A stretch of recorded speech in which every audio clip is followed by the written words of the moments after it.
Describe it to me the moment in 2017 when you knew you'd blown the championship. Wow, that's a good question to start us off.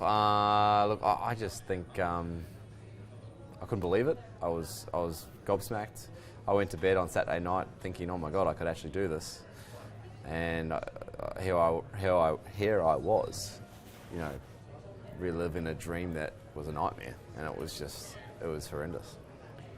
Did you feel like you'd let yourself down, or was the pressure of feeling like you'd let everybody down? Everybody. I was so embarrassed to walk in that garage. No matter how hard we fought or whatever, I couldn't bear to see Roger and Dick and everyone. It was, my family. It was, and I've never seen, 24 odd grown men crying in one area my whole life. So it was crazy. So once you'd had time to process that, and the group had time to process that, what was the first thing, positive thing someone said to you, and who was it? It was either Roger or Tim Cindric. They basically said, look, let's rebound, let's get over this. It's as simple as it was just let's turn this negative into a positive. It's so simple, but I was like, yeah, well, I'm going to take that on board. Literally Monday morning I was in the gym getting on with things. But for how long did you keep kicking yourself? Because, I mean, that's not easy. You're a young man. Yeah. And that was, you're on the cusp of doing something special that year. And the problem is I'm a young man, I've got the world on my phone. So social media, I'm getting told I'm a choker. All Twitter was just getting smashed. And I was like, geez, am I ever going to be in this position again to win a championship? Obviously believe in my own ability, but it's tough to get yourself in a position to do that. So I was really... I was up and down. Like I was like, all right, I'm back. I had a good gym session. I'm feeling good, getting all these toxic feelings out. And then I'd read social media or think about the race again, and I'd be like, oh my God, this sucks. So was there any time you said, okay, I got to put the phone away, I got to get off this? Because I know you're pretty active. We know you're pretty active on it. What was the moment you went, okay, I can get through this, I'm tough enough? Yeah, no. It was straight away. I had to combat that because I'm going to cop that my whole career. Whether I go good or bad, I'm going to be getting hate or whatever. So I needed to use that as bait, as I'm a shark in the sea going for the little fish, and I used that as my motivation to come back stronger, better.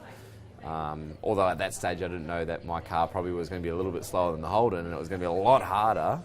It was, I definitely worked bloody hard for that. So at what point in 2018 did you decide to take on a skills coach, a mental skills coach, to give you maybe that extra edge? It was late 2017 I first reached out, and then we probably didn't get together till just after Adelaide that year. So the first part of the year I wasn't with Emma, but then I sort of knew what she was talking about a little bit, but then I got really heavily involved with her from Adelaide onwards, and she's been incredible for my life.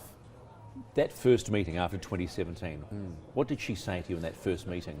She was like, I don't really know much of the story, but I'm going to make you relive it. And it was and it was Thanks very much. I know, and it was just like, but the way she put things, it made me angry because I was like, that's so easy. I wish I thought like that during the race. But then it was like, and then I just went, all right, well, that's gone. I need to accept that, and now I need to turn what I've learnt now so it never happens again. I think we got to that stage. So were there any points in 2018 when something that Emma had said made sense? Maybe you were down. Was there one pivotal moment in the season when, aha, I got the tools here? Yeah. Oh, when I lost the championship lead at Tail and Bend, as bad as it sounded, it was almost a positive moment. It was almost like it was fate that I lost it at that point of the season, because there was still so much time to go, and I lost it at a point where there was a lot of points coming up. I could really rebound. There's a bit of a break in the calendar. So she sent me a text saying, you've got to accept where you're at.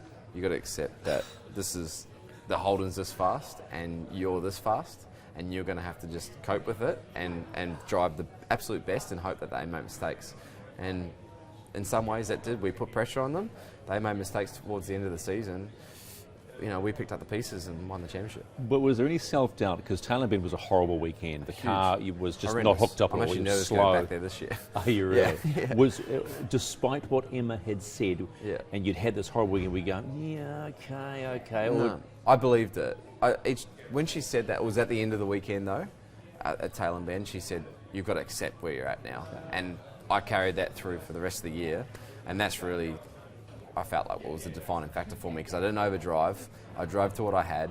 Sometimes that was good enough for pole. Sometimes that was only good enough for fifth. But I made sure I got the points, and I didn't have too many bad days, and that was exactly what we needed to do for the championship. So you raced smart, in other words. Yeah. But it took someone to belt me around the ears to think about that. And Emma was just nurturing me, and she was amazing, with all that sort of stuff. And when it came to like the crunch time at Newcastle, she was on the phone, on the blower, 20 times a day. Just crazy amount of times we spoke. Just even 2 minutes, 1 minute, 2 minutes. She was like, if you ever have a bad feeling, you ring me. And her positivity and what she, tried to change my thoughts were unbelievable. How important was podiuming at Bathurst? The one that I know you still want badly, as any driver does, but you get the podium. Did you think, well, hang on a minute, maybe what Emma's saying in this racing smart is now paying off, because big points. Yeah, that was big points, and we caught a lot on Shane there. I think we came back to like 14 points off the lead.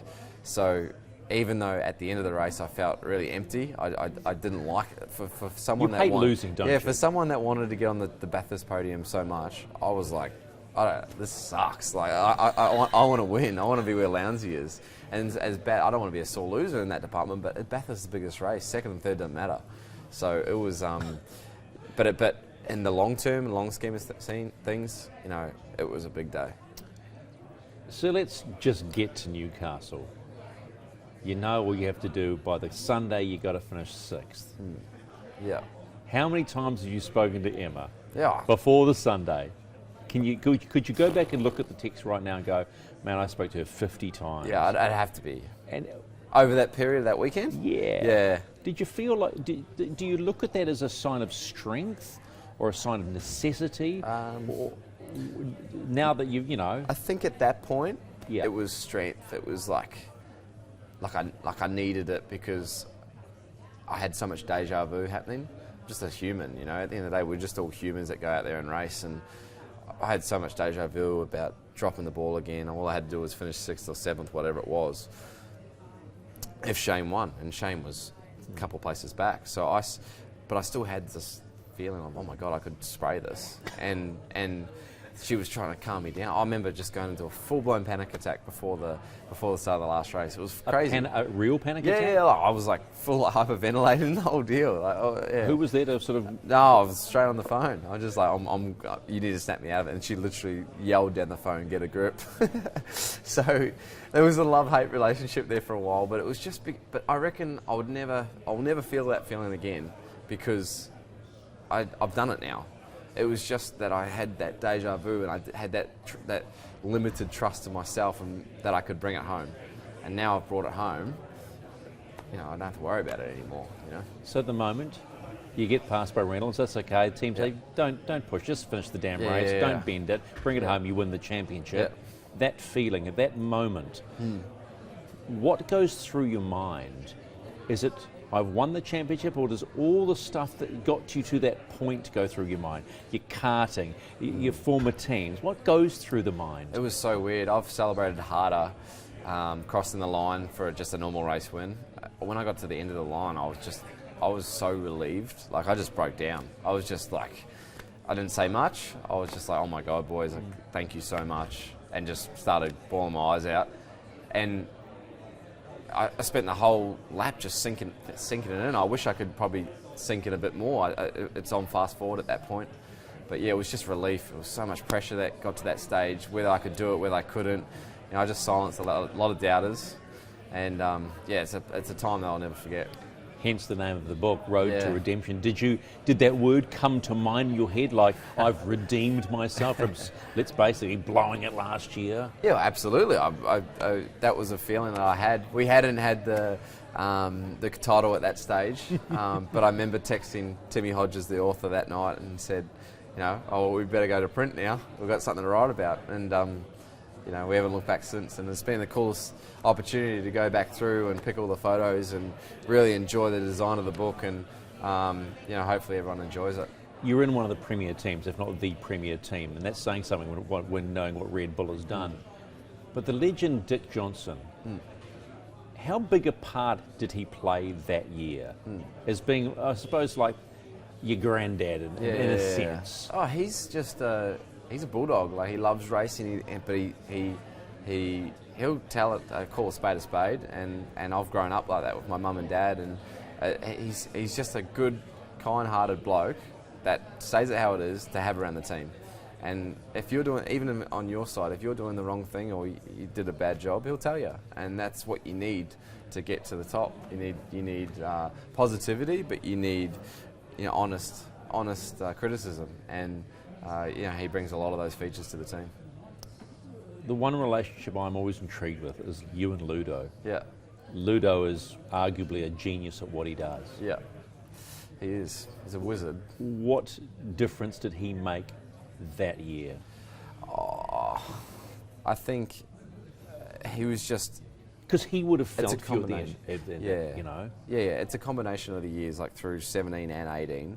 Like, it was just everything compiled into one to make me a better driver. Working on myself and the data, not worrying about the car setup, not worrying about all that sort of stuff. He would just made sure that I worked on myself more than anything.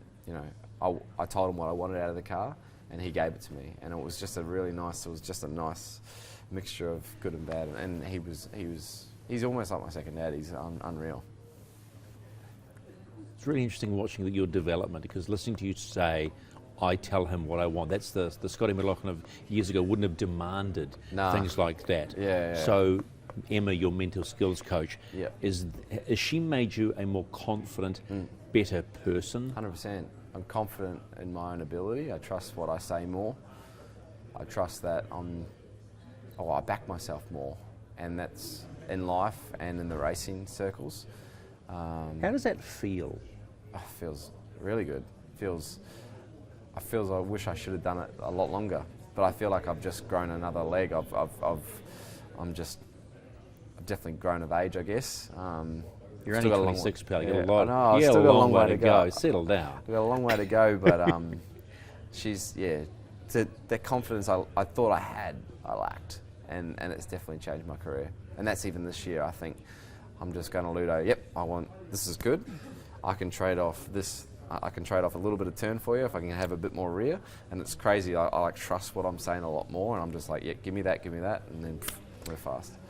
I want to use this analogy with you. I had the privilege many years ago to interview the great Martina Navratilova, the tennis champion, Grand Slam tennis champion. I asked her, what was it about you going and winning multiple tournaments?